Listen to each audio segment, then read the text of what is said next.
அஸ்ஸலாமு அலைக்கும் வீவர்ஸ். இப்போ நீங்கள் ஒரு கஞ்சா பியர் போன்ற செயல்பாடுகளில் ஈடுபடுறீங்க. ஒருக்காவால் நீங்கள் யோசிச்சிங்களா? அது மாதிரி செய்கிறதுனால எனக்கு என்ன லாபம், ஏன் நாங்கள் செய்யணும், ஈக்கிறாக்கள் எவ்வளோ பாதிக்கப்படுவாங்க, நம்ம அந்த காசை வச்சு உடுப்பு சாப்பாடுகள் வாங்கி சாப்பிட்டுக்கலாம்.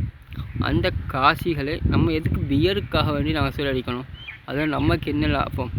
கிட்னி குடல் போன்றவைகள் செயல் அடைஞ்சு போய் விடுமே தவிர உங்களுக்கு என்னெல்லாம் இதில் லாபம் இருக்குதுன்ட்டு நீங்கள் ஒருக்கவாறு யோசிச்சிங்களா?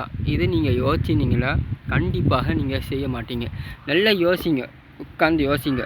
வீட்டை போய் நம்ம இன்றைக்கி என்ன தவறு செஞ்சோம், நம்ம செய்த ஒரு விஷயத்தையும் யோசிச்சு பாருங்கள். அதனால நமக்கு என்ன லாபம்னு யோசிச்சு பாருங்கள்.